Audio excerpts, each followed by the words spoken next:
যাচ্ছে শঙ্কার মেঘ, আরো অপ্রতিরোধ্য হয়ে উঠেছে সেলেসাওরা। নরওয়ের বিপক্ষে রাউন্ড অফ 16-এর গুরুত্বপূর্ণ ম্যাচের আগে এবার বড় সুখবর পেল ব্রাজিল ফুটবল দল। যেই সংবাদের অপেক্ষায় ছিল তাদের ভক্তরা, কোয়ার্টার ফাইনাল নিশ্চিতের পথ আরো বেশি সহজ হয়ে গেল পাঁচবারের বিশ্ব চ্যাম্পিয়নদের। নরওয়ের বিপক্ষে ম্যাচের পূর্বে তবে কি এমন সুখবর পেল ব্রাজিল, সেটাই জানবো।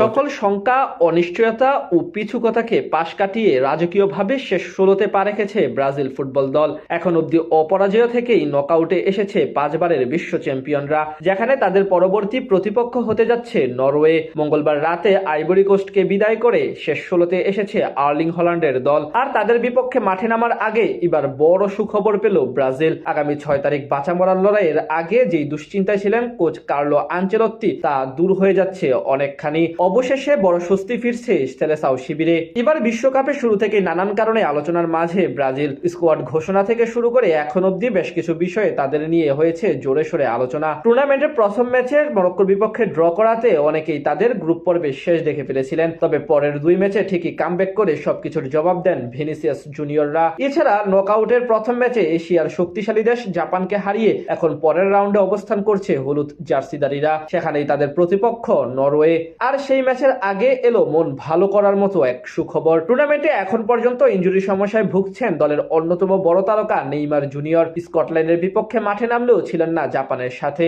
এদিকে তার মতোই গ্রুপ পর্বের হাইতির বিপক্ষে ম্যাচের মাঝপথে ইনজুরিতে পড়েন আরেক উইঙ্গার রাফিনিয়া। ম্যাচের 40তম মিনিটে উরুর চোটে পড়েন তিনি। এরপর চেষ্টা করেও খেলা চালিয়ে যেতে পারেননি বার্সা ফরওয়ার্ড। পরে ঝুঁকি না নিয়ে তাকে উঠিয়ে নেন কার্লো আনচেলত্তি। জানা যায় এই ইনজুরির কারণে চিকিৎসকদের পরামর্শে 10 দিনের বিশ্রামে থাকতে বলা হয়েছিল তাকে। জাপান ম্যাচের দিন 10 দিন পূর্ণ হয়েছে, তাই এখন অনেকটাই সেরে উঠেছেন রাফিনিয়া। জানা গেছে মঙ্গলবার অল্প অনুশীলন করেছেন তিনি এবং বুধবার সকালে ফিরেছেন প্র্যাকটিস সেশনে। তাকে নিবিড় পরিচর্যা করছে ব্রাজিলের মেডিকেল টিম। 10 দিন বিশ্রামে থাকার পর এখন অনেকটা সুস্থ হয়ে উঠেছেন এই ফরওয়ার্ড। যেহেতু পরবর্তী ম্যাচের এখনো বাকি 5 দিন, এর মাঝে রাফিনিয়ার সুস্থ হয়ে ওঠার বিষয়ে পজিটিভ টিম ম্যানেজমেন্ট, তাই নরওয়ের বিপক্ষে দেখা যেতে পারে তাকে। বর্তমান দলে ভিনিসিয়াস জুনিয়রের পরেই সবচেয়ে গুরুত্বপূর্ণ সদস্যের মধ্যে একজন রাফিনিয়া। গেল 3 ম্যাচে তার পজিশনে খেলেছেন তরুণ উইঙ্গার রায়ান। তিনি অবশ্য মোটামুটি ভালোই করেছেন, তবে রাফিনিয়ার অনুপস্থিতি এবং অভিজ্ঞতা মিস করেছেন ভক্তরা। তাই বড় ম্যাচে যদি এই ফুটবলার ব্যাক করেন, সেটা দারুণ ব্যাপার হবে ব্রাজিল ভক্তদের জন্য। এছাড়া এই ম্যাচের আগে সুস্থ হয়ে যেতে পারেন নেইমার জুনিয়র। আগের চেয়ে বেশি গেম টাইম নিয়ে মাঠে নামানো হতে পারে নেইমারকে। সব মিলিয়ে বলা চলে নিজেদের সেরা কম্বিনেশন নিয়েই আগামী ম্যাচে মাঠে নামতে প্রস্তুত হচ্ছে ব্রাজিল। যদিও নতুন করে মিডফিল্ডার লোকাস পাকেতার চোট পাওয়া খানিকটা অস্বস্তি বাড়িয়েছে ব্রাজিল শিবিরে, তবে রাফিনিয়া ব্যাক করলে অনেকটাই সহজ হয়ে যাবে পরের ম্যাচ।